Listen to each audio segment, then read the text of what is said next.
Happy Wednesday, and welcome back to the Couch Experts Podcast. My name is Jahmari Moore, and we're got a really fun show lined up for you here today. Here with my co-host Zane, Allee, and a special guest host today, Kate Suda. Caitlin, how you doing? I am great. How are you guys? I'm happy to have you here. What about you, Zane? Yeah, I was gonna say we can always use some more couch experts, and it's phenomenal to have some more. So yeah, we're super excited for today's show. Me too. That's awesome. That's awesome. So before we get into our normal talk, football, current events, other things that's happening in sports, because there is a lot. Caitlin, who are you, right? Who are you? I have some of my favorite Caitlin stories, but I want them to hear from you just, a little bit about yourself, your connection to Wyoming, especially. I got that. Yeah, my name is Caitlin. I am a Wyoming native. So I grew up in DuBois, Wyoming, and then went to the University of Wyoming. So I spent the first 21 years of my life in this great state.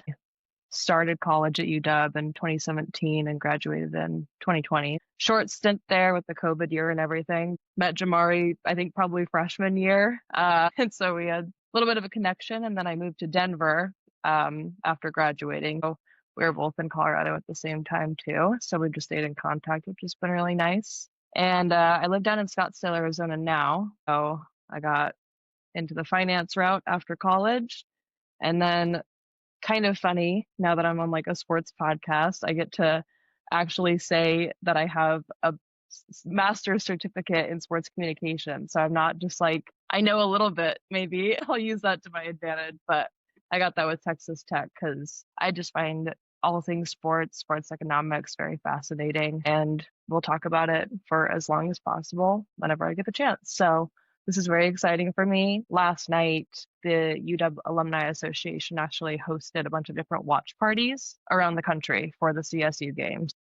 I was with probably 20 to 30 alum in Phoenix yesterday at a big watch party at one of our sports bars in the area. So I got to have a big celebration with a bunch of other alums yesterday. So I'm excited to talk about the game. That's awesome. So wait, so she had mentioned something about us meeting in college. She said her freshman year. Number one, for a long time, not until like Yeah. recently, maybe like a year or two ago, I realized that I was actually older than Caitlin. I didn't know. Yeah. For some reason, I thought we were the same age and she was older. Why? I don't know. Very mature, I guess. I don't know. From my recollection, her memory is a lot better than mine, but from my recollection, one of the first times I actually remember meeting Caitlin, but like us not really in a stage of a friendship yet, was on the court. You remember? You know what I'm talking about? We were in intramurals, co-ed intramurals, in one of the first games. Our team was going against hers, and her team was so mean. Her team, Had a they good were team. locked in though.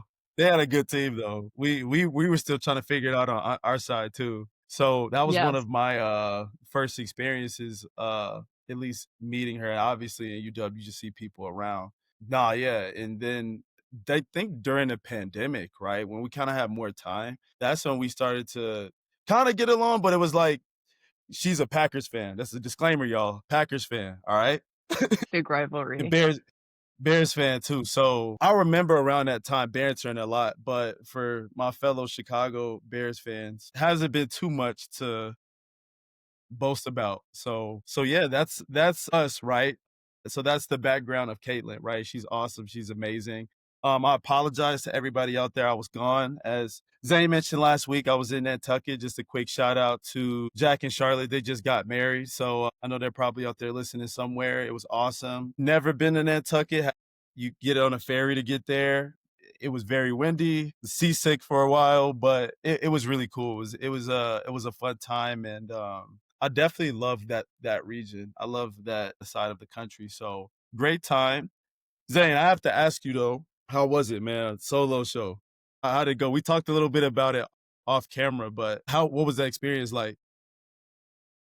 Well, kind of like I told the fans, it's weird, right? Because there's nobody to banter with. So fans, you may have noticed, you may not have noticed. I recorded 5 times to get to that last episode. And each time it got a little bit longer, but the first time, it was only 7, 8 minutes. So I was like, oh, I want to put out something a little bit longer. So I had to keep kind of adding in different talking points and stuff like that. But no, it's just odd, right? You normally have the banter that can fill up time and you feel like it's constructive. When it's just you basically having a conversation with yourself, you're like, I don't know how this is going. I don't know how to gauge this. So, but no, it was good. I'm glad you had fun in Nantucket. I remember seeing the watch party. My nearest watch party was New York City. My wife and I contemplated getting on the train to New York City, but we didn't wind up having everything line out. So we just watched here from the couch. No, it was phenomenal. All right, ladies and gentlemen. So we have here, his name is Dan Morris. He's been coaching for 32 years, teaching for 27 years, and then on the PA for 15 years. Started with UW in 2019. Dan, thank you so much for joining us on here. Hey, it's an honor to be here, guys. I love it. You guys are doing good things, and I'm excited to be part of this. So first question for you, Dan. Can you tell us a little about yourself, when you got into PAing, and kind of what that looks like as far as when you started getting in with University of Wyoming? Yeah, oh, absolutely. I've always been kind of an arrogant person, kind of a big mouth, and I always thought I knew everything. So when people came to me and said we need somebody to fill in and take microphone duties at some of the high schools or junior highs, I was nervous, didn't know what to do, didn't know how to do it, but I'm like, sure, I'll try. And I always sat, and I'll be honest with you, I sat in the University of Wyoming games, Denver Bronco games, Nugget games, and I listened to the PA guys. Alan, that does the announcing, used to do it for the Broncos, was one of the coolest dudes in the world. I loved his voice. I loved hearing him. Lots of times I'd go pretend like I was him when I'd be driving home in my car and stuff, just because I thought, what a cool job that would be. So as I got offered those jobs, I jumped on them. And then in 2019, as you said, Wyoming came down here to Cheyenne and hosted a duel against Oklahoma State in Story Gym, our big competitive gym here in town, and probably our biggest athletic facility. I think it seats like 3,500 people or something. And they packed the house and they said, do you want to do PA? We need somebody who knows wrestling. Well, I was the only wrestling PA guy in town that was willing to do it. And they sweetened it by offering me a little paycheck. And I'm like, well, heck, I'll try it. I don't know what to do. I showed up and I got my own little official badge and I got my own microphone. And I talked to one of my old coaches that worked for me for years and years, had him sit with me. And I'm like, dude, just whisper into my ear things I should say. I don't know how to talk. I don't know what to talk about. So it was so funny because I was trying to make my calls on the mat and he would just lean forward and say, I wouldn't say it that way. Say it this way. And I'm like, okay, next time. And so we just practiced that one night, got it rolling. And that next spring, UW called me up and said, we're looking for a full-time PA guy for wrestling. We'd want to add a different style and flair. I'll do it right now for you. When my daughter laughs at me, because everybody freaks out when they hear me, because this is the voice I use. And so when I'm on a microphone, it's really bassy and deep. And it's not my conversation voice. So if I drop it down to that tone, it really booms out of the speakers, and people are like, that is so cool. We love it. So I have to use this fake voice every time I get on the PA, but people love it. I've had women proposition me because of that voice. So it's like, why not, man? I'll keep writing it. So, but even the Wyoming coaches laugh at me. They're like, you talk with one voice, you get on the microphone, and we have to look up to even think it's you because it doesn't even sound like you. And I'm like, well, but you like it and it works. So I've been jumping on the microphone for Wyoming Wrestling now. Probably have done about 30 events for them. And I've enjoyed every second of it. It's so cool to sit front row and hear the coaches' discussion and hear the officials. And the officials act like I'm in charge of the place. They come up and talk directly to me, and I get to meet cool coaches. My favorite's John Smith, the legendary coach from Oklahoma State, who retired, and he is just the absolute man in wrestling. But the new man, Cale Sanderson, is coming to Laramie this year when Penn State visits the AA, and I can't wait to meet him too. I'm sure Cale will just stare at me like I'm a little bum, but it's being within 10 feet of him. I fanboy enough over legendary coaches. I can't wait to just see him up close and know that I was in the same room as Cale Sanderson. So I'm really excited to be at the AA. I think that's Friday, December 13th. And it'll just be the next continuation of, I think this is now 6 years I've been doing it. And I'm very excited. It's going to be a great season too, man. I'm telling you what, if you guys get the chance, man, follow Wyoming Wrestling. It is going to be legit this year. Real quick, I have a couple of people that would be very upset with me if I didn't ask this question. What exactly does PA stand for? Public address. Public address. And public. Yeah. Public address merely is fancy words for you're talking to the audience. And, you go to different houses, different arenas, and everybody has their own house voice that does his own thing. I mean, one of my favorites, too, is the guy that does the Colorado Eagles down in Loveland. He just, when he calls a goal or gets his crazy sounds, he does all these weird voice sound effects when he announces. I don't go for the hockey game. I love hockey, but I don't go for that. I go to listen to the PA dude. I think he's so cool. And so I also go to people's gyms and different college arenas. I've been to colleges all over the country, and I will also be the first guy to sit there and go, wow, that dude stinks. I hate him on this mic. It just doesn't sound right. So the good ones, I think, are really good. The bad ones, unfortunately, there are not a lot of them out there, but there's a few that'll drive you crazy. I get on a microphone. Two guys I can't stand, high-pitched voices and people who scream into the microphone. And that drives me up the wall. So I'm real careful not to let my voice get high-pitched, and I'm also real careful to never scream. Even if I get loud, I don't ever want to scream. Even if you get excited, like something crazy happens, like try not to, just keep your composure? It's absolutely. Well, and as a PA person when you work for the university or even a high school, I don't want to ever. I want to respect that the opponents have fans and people and kids and coaches there too. And I don't feel I'm a hype man. It's not my job to sell the team to the crowd. It's my job to sell the moment to the crowd. So if the coaches and kids, it's your job to sell your team to the crowd. If you guys wrestle right or play football right or play basketball right, the crowd should react to that. My job is just to add a little bit to that and encourage them to fire up. I can think back to, I think it was 2022. Stephen Buchanan, who won a national championship last year at Iowa. He was wrestling from Wyoming at the time, and we wrestled against Oklahoma State in the AA in our big arena. And he was the only win of the night. And man, I sold that so hard. I laughed to my assistants who sit next to me after I sold his, your winner from the University of Wyoming, Stephen. And went on, drug his name out real long. I got done. I looked at my assistant. I said, wow, I think I pulled a muscle downstairs, man. That hurt. So I got to push hard. I know I want to sell it, but at the same time, you're not here to hear me talk. Right. This is a legit thing to say. Most PA guys will say nobody's listened to me anyway. I'm not there to be the center of attention. So I want to make sure I respect the athletes and the coaches and the effort and the energy on the court or on the field or on the mat way more than I want people listening to me. My job is to you shouldn't even know I said anything. You just should feel a little bit of extra energy, push you to be more excited. And you're not even sure why, but I know it's my voice pushing you to do it. But if it's my voice you're listening to and you're looking at the speaker going, shut up, dude, then I know I'm ruining the moment. So it's a real good balance. I want to be as excited as I can be, but never overtake the moment for the athlete. It's his moment or her moment. Let them live it. Let them have it. I'm just going to hopefully add a little bit of sprinkle to the ice cream for them. That's interesting. Like you said about emphasizing or making people experience that moment, that exciting moment of a game or a match. And you talked about earlier, you were referring to probably a lot of exciting moments this season. What do you think Wyoming fans can expect and keep an eye on in making a splash in the conference and bringing some of those exciting moments? Oh, dude, I was thinking about that today. Let's actually back up 24 hours and let's go to yesterday. For everybody who's a Wyoming fan knows that yesterday was a huge day. Not only was it Colorado State in the border war and a massive victory and frankly an ass kicking on CSU. To top that off, I started the morning watching wrestling in the field house, left the field house, walked over to the AA, watched a little over a half of men's basketball, and then went to tailgate and then went to the football game. So my daughter and I, like I said, she's my traveling partner. We were there for 16 hours or 15 hours, something like that, just hanging out in Laramie, doing the good things. What I'm trying to get to is that when I went to the wrestling matches, there were kids yesterday who won who won matches who I didn't expect to win. They were beating the varsity kids. What Mark Branch and his squad is doing is legit.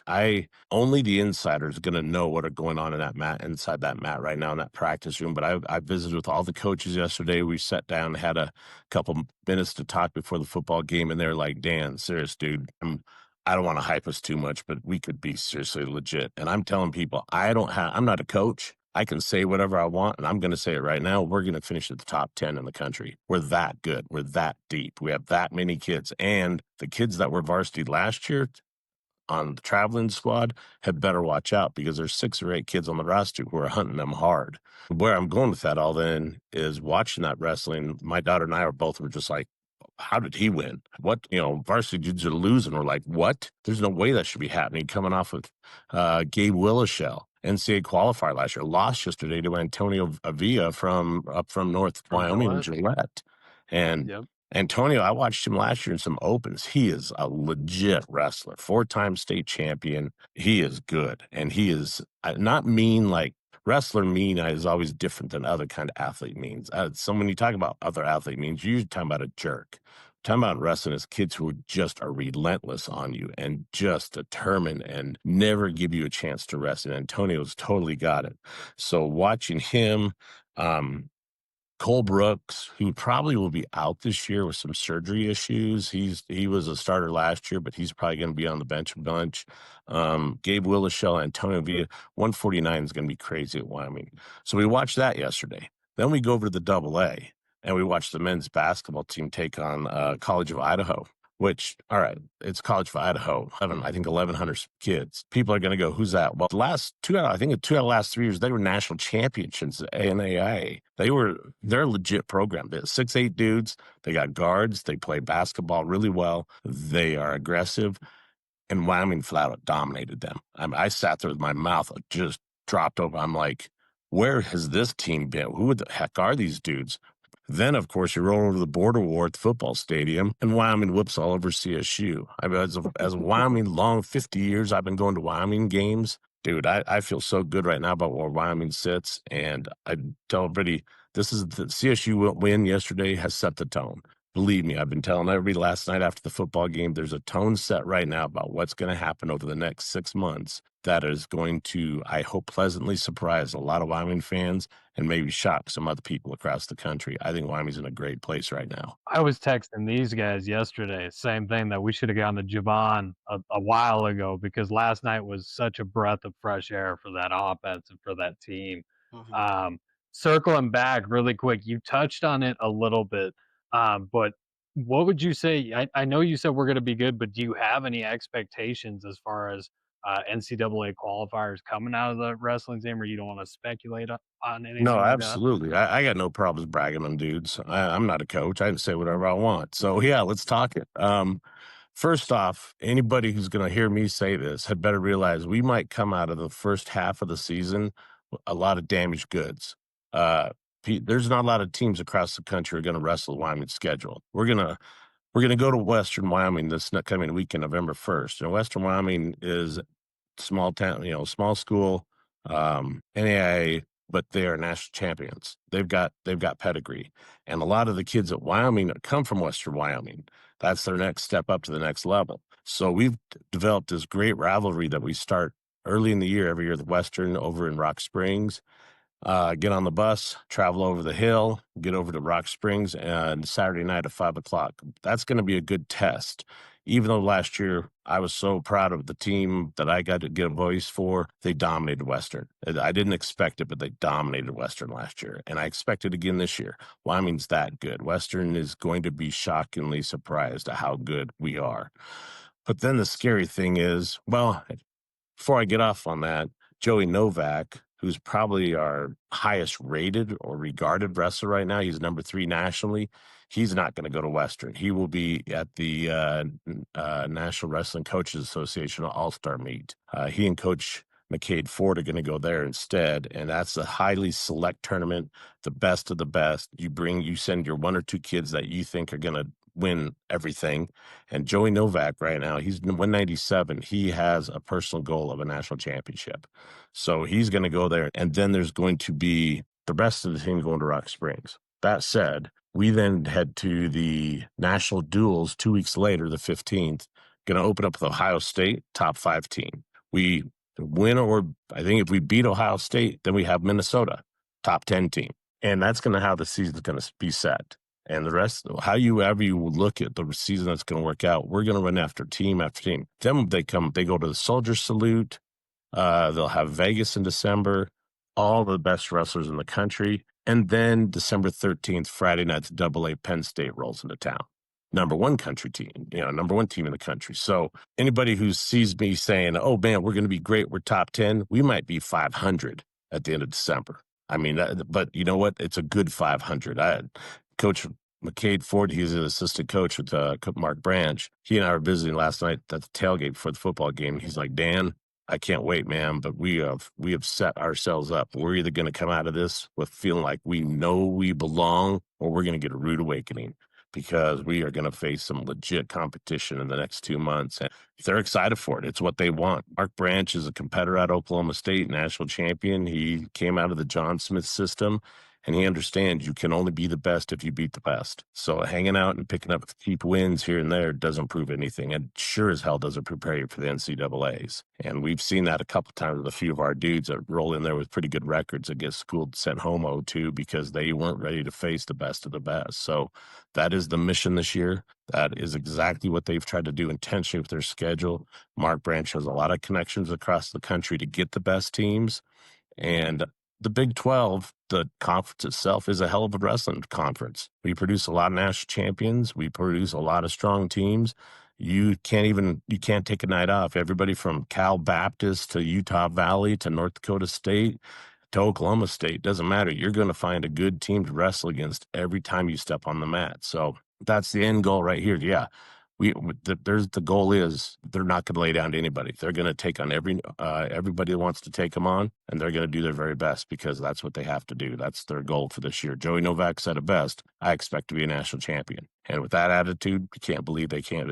Somebody's going to do it. You mentioned kind of a couple top coaches that you ran into over the years, but between your years of coaching and as a PA, was there any one player that stood out to you as just like amazing to watch? I'm going to answer that real honestly. I fanboy over Wyoming so much. I don't fanboy over a lot of other people. So I don't Fair care enough. who you roll in here with. He's not as cool as the kid in the brown and gold.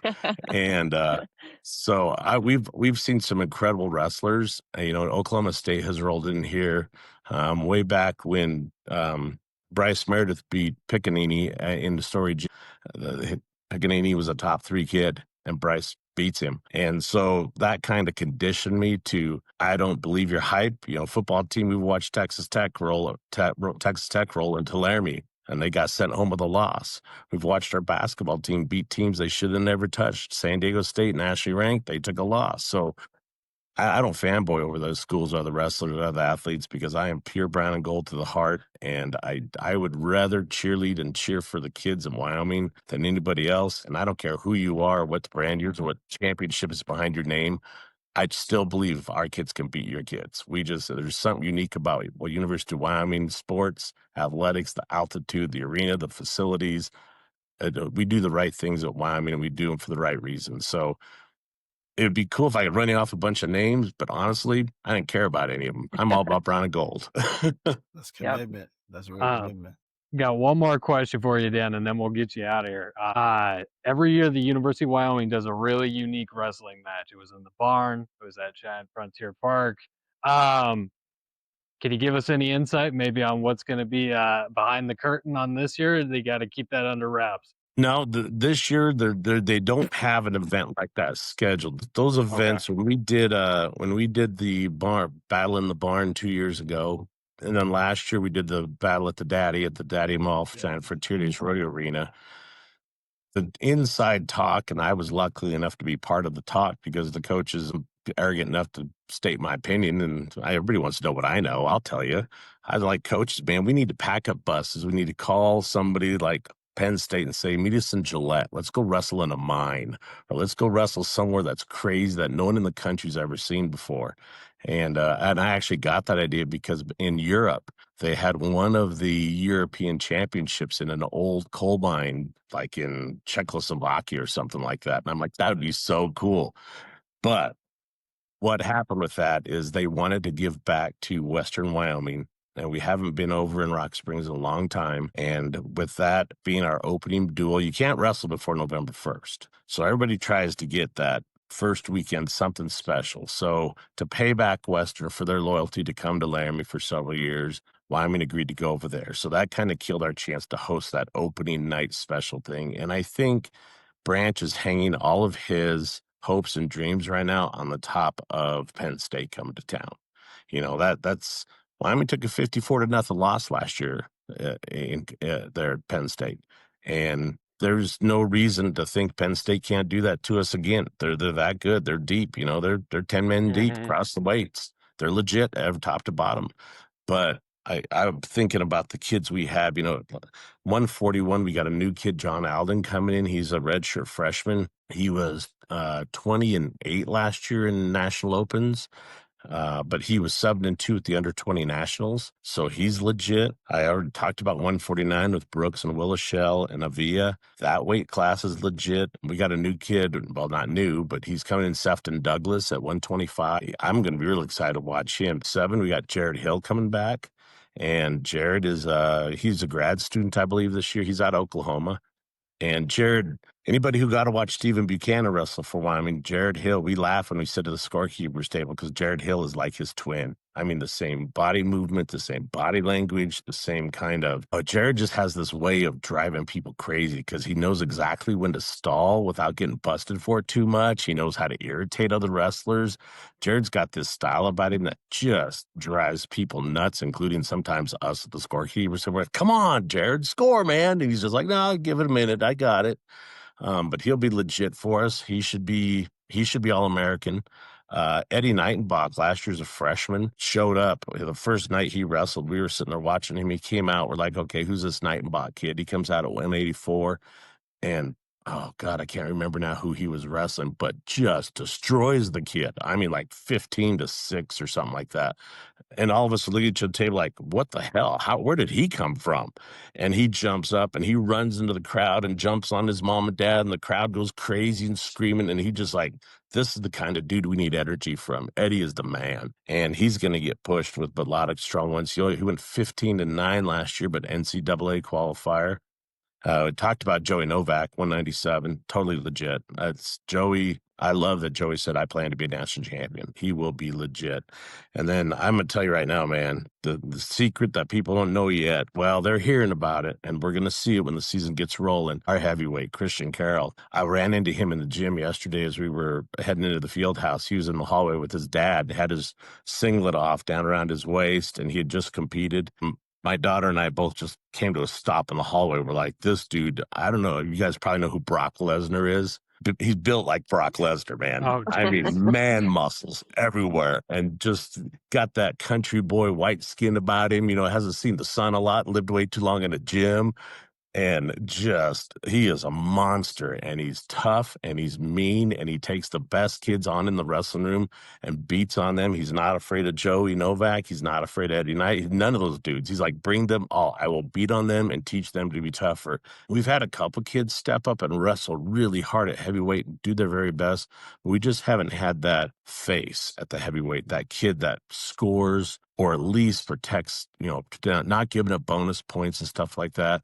We haven't had that face for a long time. And I truly believe Christian Carroll's the man. He is going to shock people. We will be talking about him in January when he's up there in the top 5 in the country and he's making a difference, and he could be legit.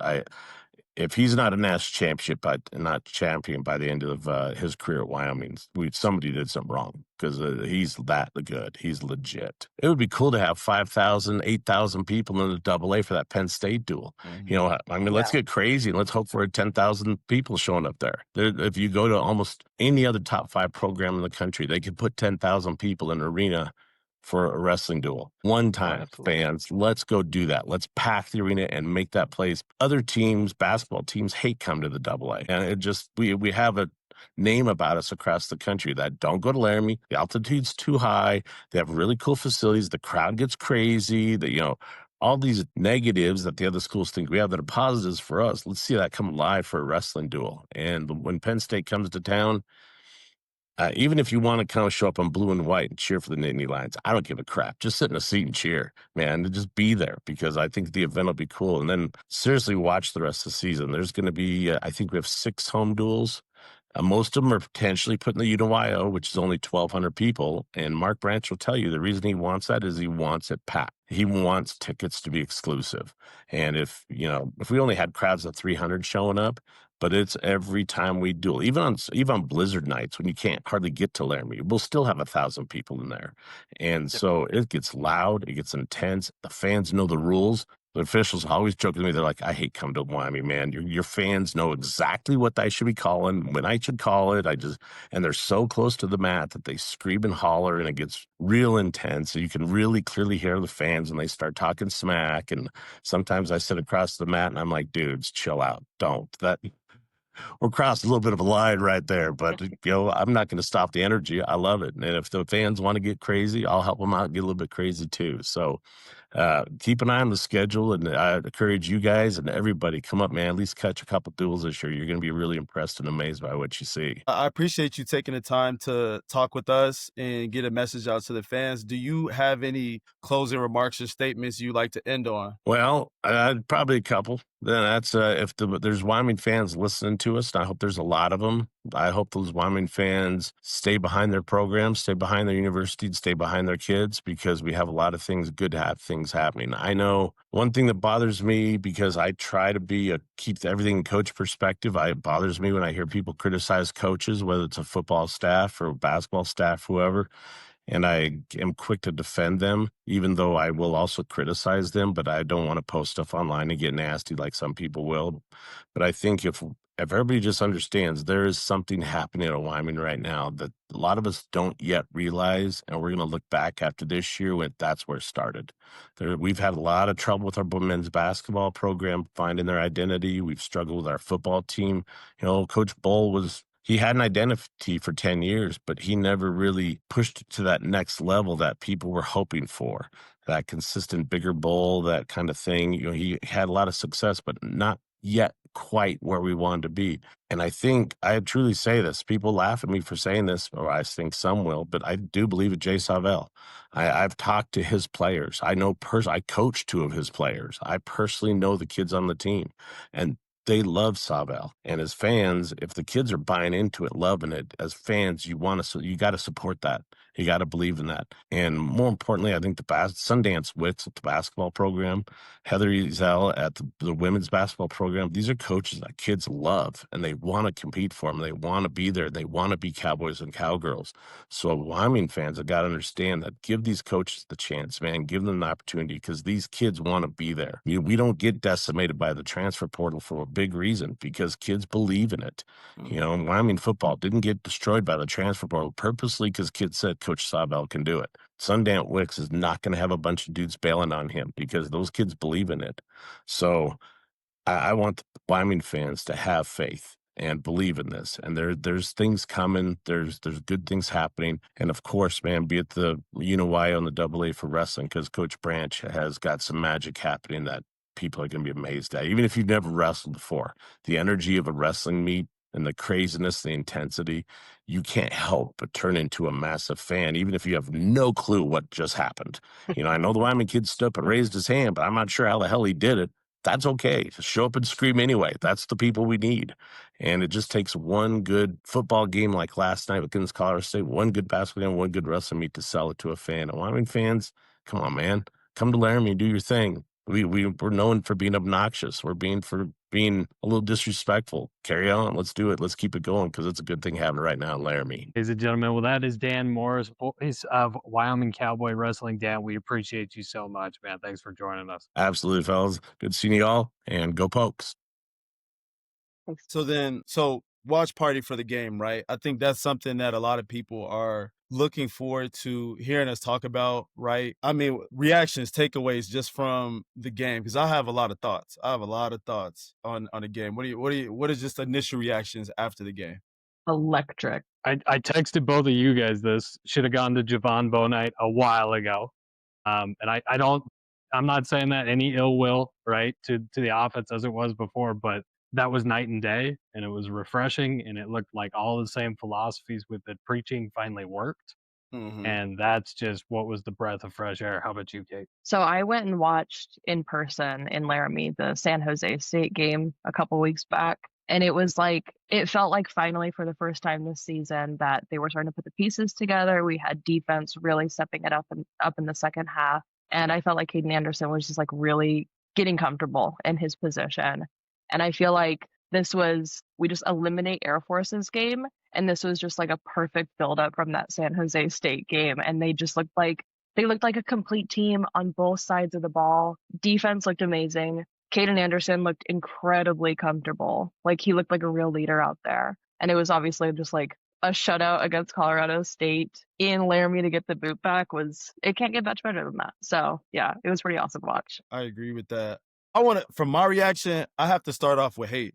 I got to start off with hate first. The uniforms. You don't So like as them? a former player, no, I love them. I'm saying they wait until we leave to do all this cool stuff and I know Coach Ball, I understand his old school mentality, which I respect a ton about, you know what I'm saying?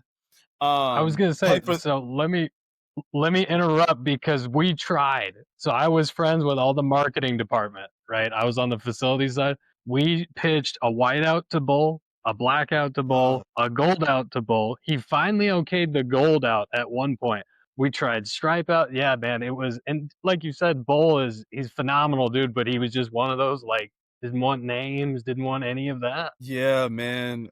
Like every social media post I would see where they introduced the new jerseys. I don't think I was there when they had the gold jerseys. Then they introduced the names on the jerseys, or it might have been the other way around, but the names on the jerseys. And I remember Coach Sarvel saying like, hey, we understand. He did it in a respectful way. Hey, we understand why we did it, but we also know that people are also representing their families, which I thought was a powerful message to the program and also paying tribute to what it was and not completely saying, hey, we don't care about that. You know, I think that means something, right? And when he said that, again, I had like, it's a beautiful thing, so I'm happy about it, but I'm slightly envious, like, why didn't they do that for us? So to bring it back full circle, just the uniforms, the blackout, could not believe it. Couldn't believe it. So shout out to everybody making that happen, whoever was a part of that. And the guys that are playing, enjoy that because it was not always like that. So I thought just the aesthetic, the message, historically haven't always been a big jersey type of dude. But when you see like the blackout for the CSU game, the border war at home, I think in the fans, the blackout too, I thought it is strong. It showed a strong message going in. It's like a funeral, right? Somebody's funeral, a lot of sheep. But as far as I felt like one of the biggest things that I noticed a big difference from game to game is that we were converting first down. We were able to convert first down. Again, it looked like a completely different team from a lot of the games that I've seen. I don't know if y'all feel that same way. But they were like being able to move the ball, convert, and then also score in the red zone. I mean, those things individually, they seem manageable, but putting them all together, I felt like is something they actually were able to figure out. So I don't know, Caden Anderson, right? He had, if we look at his performance, I'm looking at the stats now, 16 for 24, 154 yards, 2 touchdowns, no picks. So right there, the turnover margin, we talk about that every week. The turnover margin, I'm telling you, statistically, from a statistic standpoint, for those of you who are like analytical people, it shifts so much and gives you such not just from a field position standpoint, but a morale, psychological opportunities, how many opportunities you have to score, right? They're tying it all together. One of the things that I wanted to get you all's take on, though, is the balanced attack between pass and run. Was there any observations y'all made from just their approach offensively? Because usually I felt like there's times where one or the other is going, but we can't always put it together. Was there anything specific that stood out to you guys with just the play calling and the balance and our success there? I have my thoughts. I love seeing any quarterback at any level just like air the ball out. And I feel like we haven't seen a ton of that with Caden Anderson. I don't know if it was the play calling. I don't know if it was like, changing it because of the defense we're playing up against, but we got to see a little bit of that. I felt like finally we're seeing him throw the ball down the field and make really neat, successful passes. And then I thought what stood out to me the most with like our run game was our O-line was just so on top of it when I think it was Sam Scott with his running touchdown. he got the ball and not one single person even touched him. There were like 3 feet away was the next defender. And so I thought personally, like, this was a really great balanced game. We got to see some fun passes. We got to see some deep passes that we haven't really been seeing from Caden Anderson. And the 2 running touchdowns that we had, our O-line just like stepped up and made sure that they got in the end zone. So I thought it was a good balance, honestly. What about you, Yeah, I'm Zane? right there with you. The thing that I loved is they finally called a game, and again, I don't mean this maliciously, but it felt like they called a game where they told Caden Anderson, here's 4 over the middle throws that are in your wheelhouse. You can get comfortable, you can get your feet under you. We're going to be efficient running. And after he's in a rhythm, they asked him to make a hard throw. And I felt like that's where our play calling was struggling, is that they would ask him to make a hard throw when he was 0 for 3 and trying to run for his life out of the pocket. It never felt like we were in a complementary rhythm. And so with this Javon Bonite offense, it just felt like he was giving everybody an easy assignment to get started and then asking them to do difficult things and letting them build up with that rhythm. And that, obviously it may not have been that elaborate, but that's how it felt like to me watching from the couch. We weren't asking people to do hard things until it felt like it was necessary. And I felt like that set them up for success, both in the run game, offensively, and then again with complementary football, it allowed the defense to do what they did. Totally. And to that point, just in addition to you guys are speaking to the feel of the game. Like, it felt different, no? Like, y'all got a different feeling on how it was going. Like, you guys can all relate to watching a game and feel like it's extremely hard to get a first down. And you're like, oh, okay, we got one. Thank God. But it felt like with a lot of it felt like there was so many explosive plays. Again, explosive play being 20 yards or more. It just felt like it felt different watching it. I felt like there was a different feel. My question to you all, right? And it's something that it's always interesting when you try to measure this. How much of this, right, is us getting up for CSU? Like, as a player, I know no matter what our season looks like, this is always scheduled on the calendar, right? Like, so many fans care about it. So many people in the community care about it on both sides. The other side of it is when you look at what's been happening the past couple weeks in CSU, right? The quarterback situation, coaches getting fired. To what extent is it Wyoming getting up for this game and really locking in, and or the situation that CSU is in right now in just a general standpoint? I think it kind of goes both ways. We with them not having a head coach, and I said it in last week's episode that it can go really crazy. So when you don't have a head coach, things can get really weird. They can call 3 flea flickers right there in the first drive. They can do all sorts of abnormal things. So really kudos to Aaron Bull and his staff, because they rolled with every punch they got thrown and they did a phenomenal job. I couldn't say exactly. I think CSU's in a bad spot right now. They had really high expectations coming into the season. Now, with that being said, their interim head coach has been in play calling positions before. I just think right now, from a mental standpoint, that team's in a rough spot. I think with their head coach being gone, I think we capitalize well, but I do think CSU is definitely struggling. What about you, Kate? We held them to 0 points, so that was huge. I think it's, a lot of it gets fed into the rivalry.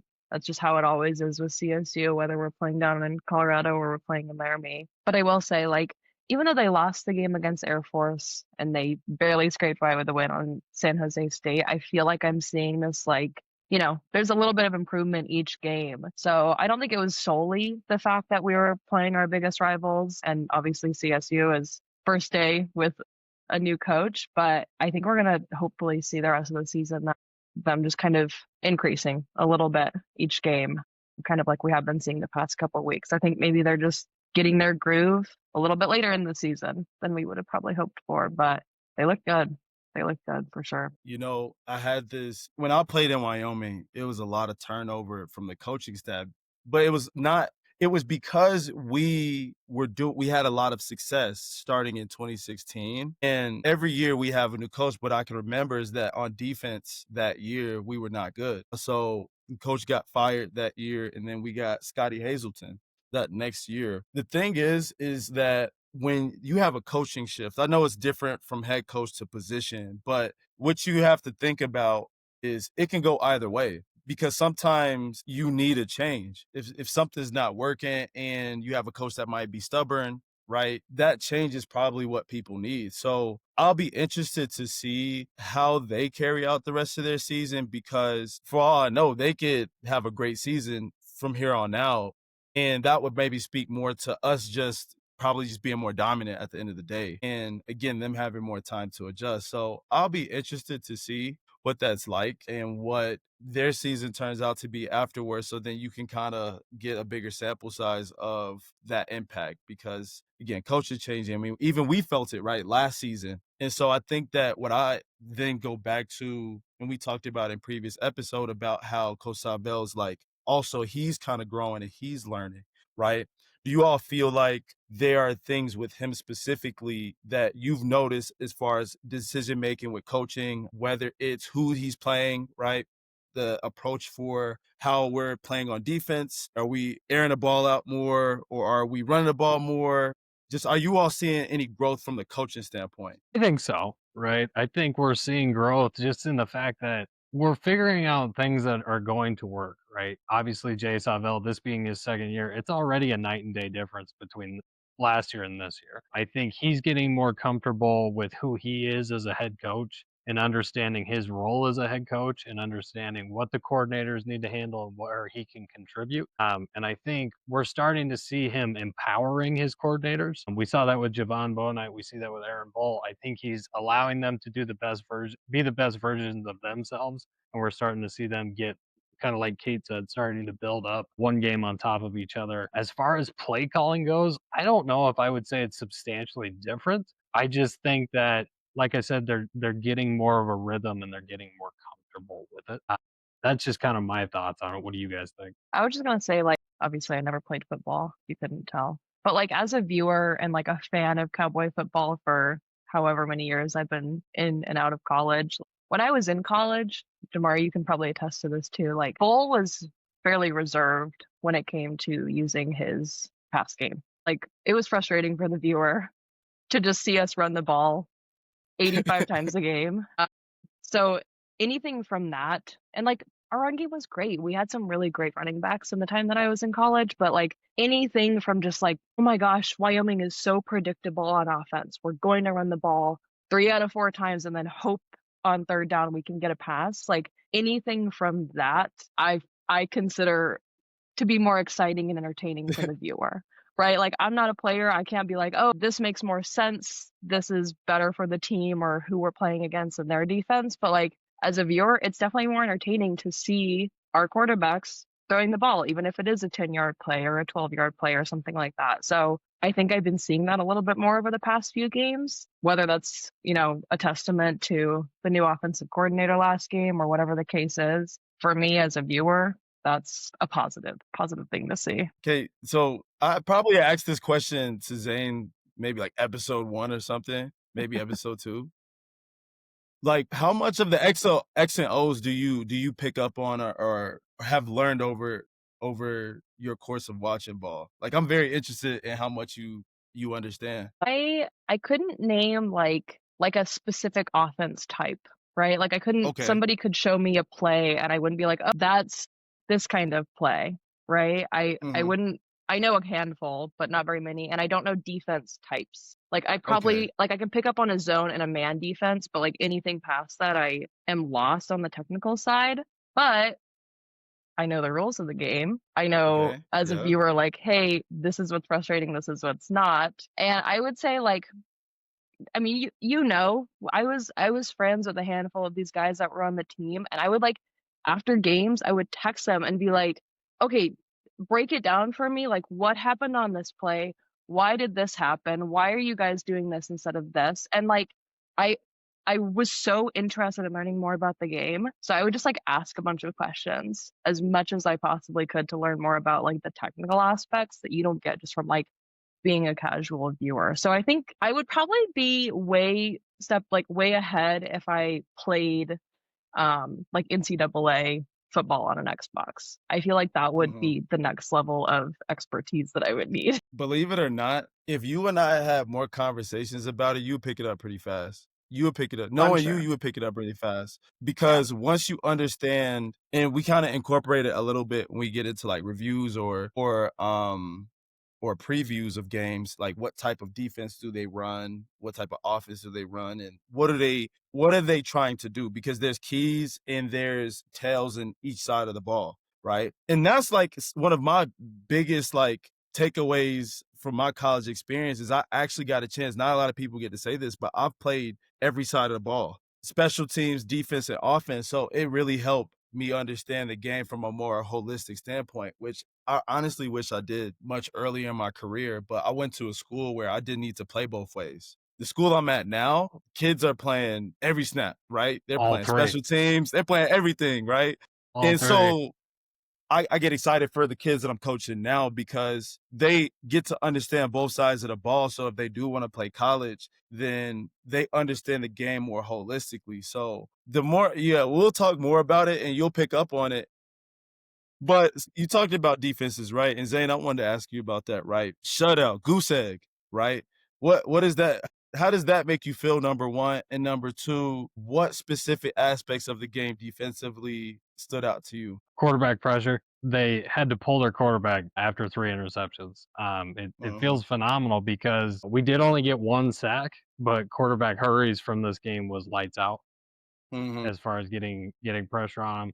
And then, I mean, it's again, when you're playing the sheep, you want to goose egg them. So it was phenomenal to see. I know Hearns had his second pick of the season. Every facet of this game, especially defensively, was lights out. I mean, I don't honestly have a complaint. Maybe a little bit in garbage time, they were able to get the run game going a little bit, but we were well in hand by the time we got to that point. Yeah, I mean, it's always good to pitch a shutout, not just from a statistical standpoint, but it tells a bigger story of the game. And the biggest story, right, is red zone defense. Because at some point, CSU were able to move the ball or get something going, but they weren't able to convert, right? So it's usually either really great red zone defense or they're not moving the ball at all or both, right? So it's one of those three. So, I mean, you feel good and you need to make sure that, especially in that situation and what that game means to people, to have a dominant fashion, right? I think we get excited with the close games, but there's a lot of frustration with it. So it was good to watch a game.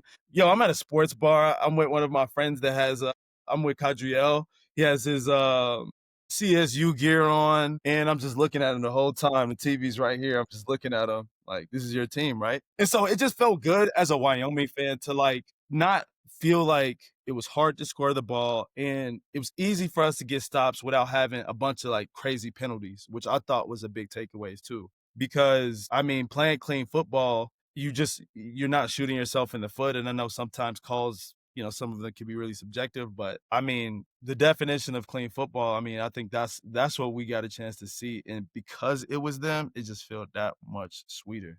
Are there any other big takeaways from the game, offensively, defensively, or special teams? I just hope that they wear those jerseys again. Like, I know you don't normally on like a specialty jersey, but I hope they save them. Maybe for like a couple of years down the road, play CSU again. They were just, you could just tell, like when they were coming into the field, it just like the energy just felt really cool because of those jerseys. So I hope that's not the last time we see them wearing them. What about you, Zane? No, I gotta ask you guys this. Was this, I think I already know the answer, was this our most complete game of the season? And do you think this is just what's gonna be for the rest of the season? Because we have a challenging schedule coming up. Do you think we're gonna see more of the same, or do you think this was just kind of a one-off? I think it's gonna be more. I think we're gonna keep doing it, but I want to get your guys' take on that. What you got, Kate?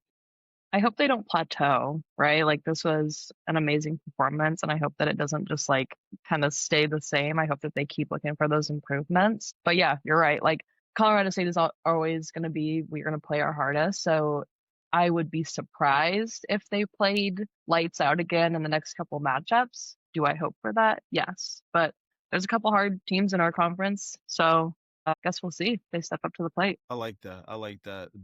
Them not plateauing and having to raise it every week. Because when we look at our opponent for next week, our next game, San Diego State, which, man, my feelings towards them.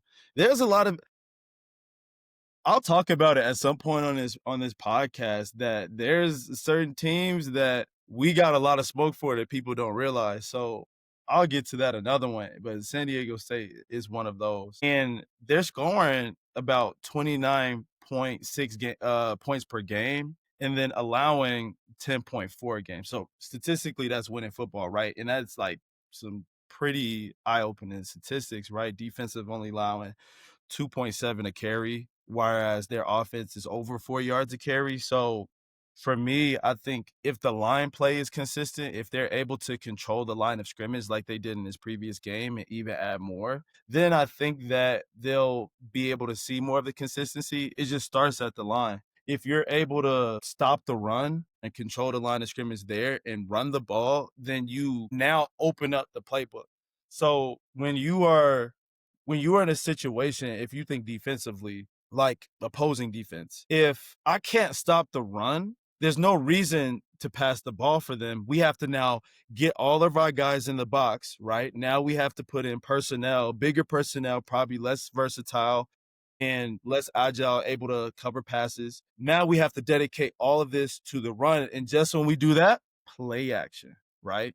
That was the good thing about Coach Bowles' offense was that when we did pass the ball, they're like, whoa, they're passing the ball. Wait, hold on. And that like approach to offense where you're now able to be able to set up and open up passes, and now it keeps the defense guessing. Really good defenses are able to identify what the offense is trying to do. And if you can stop the run, they have no choice but to pass. Or if you can't pass and you can't run, then it's like everything's open. So they have to be able to establish the line of scrimmage next week if they want to be able to sustain this type of success and play complementary football. If it's like, hey, Sam Scott's not getting it going. We're trying to throw screens and it's not going. Yeah, you were trying to play the short game. Now we have to pass, right? So I think my answer to the question in general is going to depend on how healthy our line is and if we can control the line of scrimmage. If we're able to do that, I think the confidence will build, right? And guys are now in the middle of the season. And so this is where people start to get a flow and rhythm. And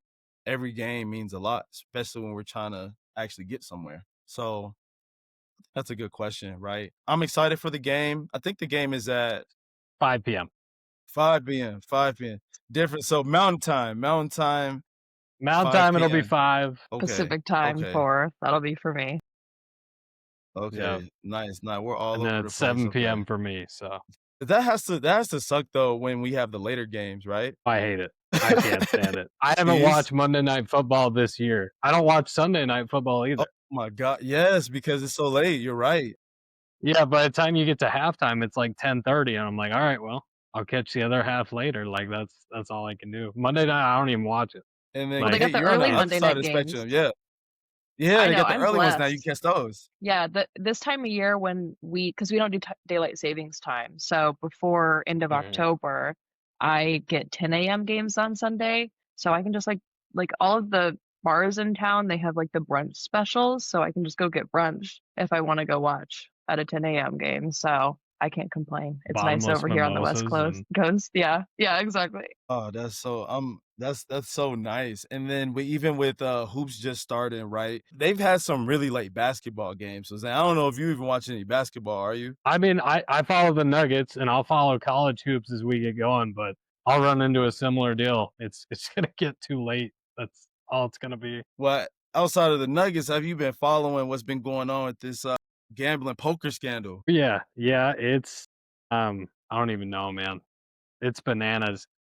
So, Kate, I want you to tell the audience, for those people watching that has no idea what's happening with the NBA But yeah, I should have scandal, started there. no idea what's like, okay, what are they talking about? And with the betting, right? Prop bets, so Kate, can you explain to the audience, kind of like give them a little overview? I got it. There's been like 31 people right now in the NBA that are under investigation for placing indirectly betting on their own selves and how they were going to perform in an NBA game. And then there were also coaches that were part of it where they were like betting on a player on their team and might potentially bench them early in the game so that they're prop hit. So, for example, I think one of the main guys whose name is actually like announced is Terry Rozier, and I don't know, there's all those highlights out there right now of pretty Oh damning my gosh, I evidence. see the highlights. Oh my goodness, I seen the highlights. Or It's low so lights, I crazy. guess. Yeah, they're really not highlights. They're it's evidence for sure. But To like give y'all perspective what she's talking about with the highlights, there's like, let's say if you had to bet over under on a prop bet, meaning rebounds, right? How many rebounds you get, or hey, how many turnovers does he get? And when they play the videos back, it's like he's just giving the ball away. It's so literally just passing it hilarious. to the other team. Yeah. Yeah, so like all these players are under investigation because they were mainly betting the under for themselves for points most of the time. I would say probably turnovers was another big one. It's hard to bet the over, right? Because like, yeah, sure you have to play lights out, but it's way easier to miss shots than it is to make them. Or Yeah, go out we've with an injury. Yeah. yeah. Yeah. So Yeah. I was looking into Terry Rozier's thing just the other day, trying to figure out like how do they figure out who is guilty in this? Like we've got video evidence, but we're not really paying attention to guys that aren't like the main 5 stars. So I looked into Terry's, and one of the ones that they pointed out was that injury. So back in like 2023, he told his childhood best friend, called him up against, I think they were playing the Hornets, and he was like, "Hey, I'm gonna fake a leg injury in the first half of the game. So whatever you got to do, I'm going to be hitting the under today." So childhood friend told a friend, and then that friend sold this this information, I suppose, to another guy who placed a bunch of under bets, and that's how they connected it. It's like it was like 3 people deep that they figured it out that he just like faked an injury. So it's And they weren't doing small bets. They were putting $200,000 plus yeah, on these yeah. prop bets. And Vegas is, Which dude, is the house dumb. They're always like, wins. wait, hold on. Yeah. Like You see The why? house that? 'Cause always wins. They're gonna say why, because they could say last game I had $12,000 on under bets. This week I have 2 million. Like it's not hard for them to figure out. Okay, what's going on? Yeah. the I hard think part, right? Oh yeah, keep going. no, give your thoughts. The hard part is the NBA did an investigation to Caitlin's point how this is like a 2023 deal. We were looking at it. The NBA doesn't have subpoena power, right? So they don't really have all of the power to go through everybody's emails and text messages and really audit people for real. So when you have the FBI get involved, it changes a lot. So then the $1 million question is now how does the FBI get involved? Okay, I know you was about to keep going because I know it gets crazier. Well, I was just gonna say, like Zane, you kind of start talking about how the heck do we stop that? Because like we got 30 people under investigation. I'm sure there's plenty more that have been a part of this in some capacity. And I was, like I said, I bet myself, and I mainly do player props because money lines are scary to me. And I think like I feel like there's two kind of easy ways to at least mitigate it a little bit. Is one is just like less player prop options. Like, hey, maybe we're not allowed to bet an over under on somebody's turnovers. That seems crazy. Or maybe we're not allowed to bet like first half, second half points, something like that, where it's like, if they go out, now all these sports books are having to compensate for somebody if they're getting out in the first half. And then the other thing too is, like you mentioned, college, they've kind of banned mainly those player props. But another big organization that doesn't do a lot of player props is the WNBA. So like if you go to bet on the WNBA on any major sports book, they're only going to give you the option to bet for like 2 to 3 of their stars. Like New York against Indiana, there's probably you can bet on Aaliyah Boston, Caitlin Clark, and Sabrina Ionescu.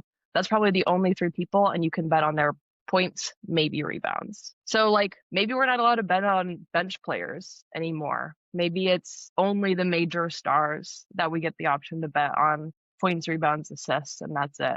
Because like, why are we betting on the 4th person on the bench anyways?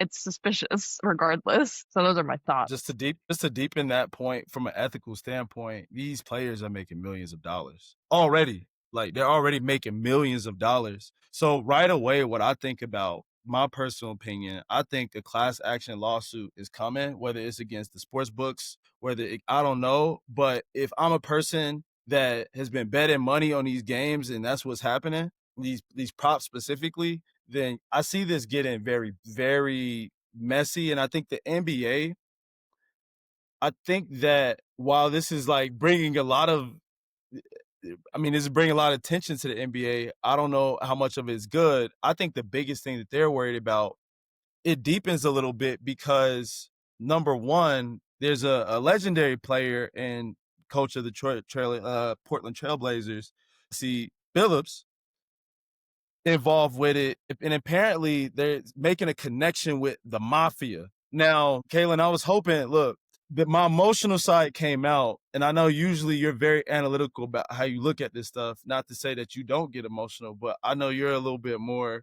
Because my thing was, one, they was talking about poker, and I saw the glasses and they showed the technology. I'm like, oh yeah, the mafia is definitely like updated. Like they're modernized for sure. But the biggest thing and what I got emotional with is like, we're seeing Terry Rozier, we're seeing Chauncey Billups, we're seeing Damian Jones, somebody that has like he's talked to LeBron, which a lot of people are reporting like, hey, no, we don't think LeBron's a part of it. But asking, hey, LeBron, how are you feeling? Like, you think you're going to play the next game? And LeBron, hamstring, or I'm probably going to rest. Call up whoever, like, hey, yeah, LeBron's not playing. That money line, Lakers not going to win. I think that's the one that they're going to be the most worried about, is like them connecting LeBron, like when what his likeness and image to the NBA means. And I'm just like, where are we going to hear about these mafia guys? Like, who in the mafia? Like, I want them to like, I'm like, is there a reason why it's just these black folks? Or is there like I'm like, man, where's the people behind it? And then I think maybe it's like, head FBI Cash, he said that there's more to come and there's a lot more. So I'm kind of waiting and trying to be patient. But Kaylin and/or Zane, do y'all think there's a reason why it's coming out in this way, in this order, right when the season like starts to? Do y'all have any conspiracy theories, or because the time is very like, the timing is also pretty interesting to me, by the way. So I don't know. I'll hold off on a conspiracy theory until we hear more. And normally I'm a big conspiracy theorist. So damn, that says a lot.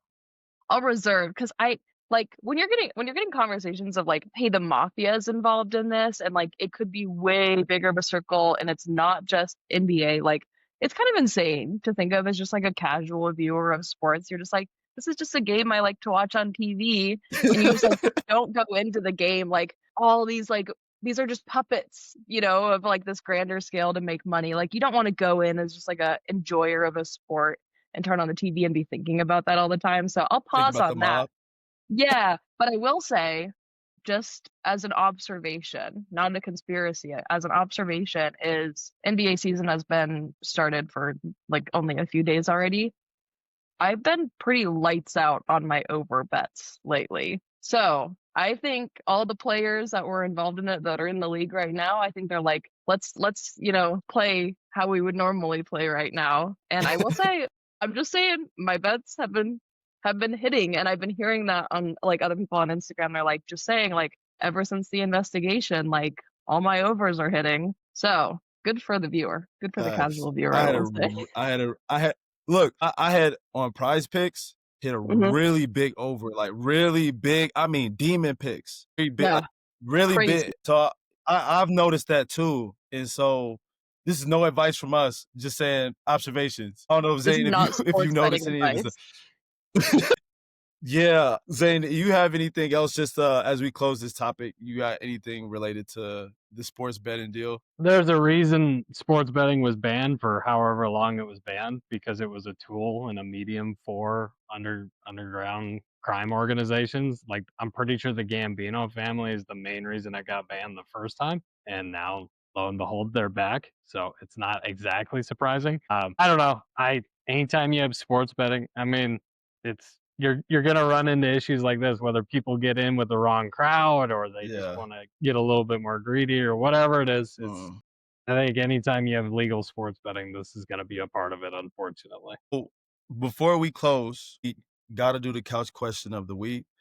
Caitlin, so what we do at the end, Zane and I might ask us a question, or somebody we know or fan might DM us like, hey, could you ask this question? Ask Zane, or both of you answer this question. So I wanted to have the opportunity to ask you one.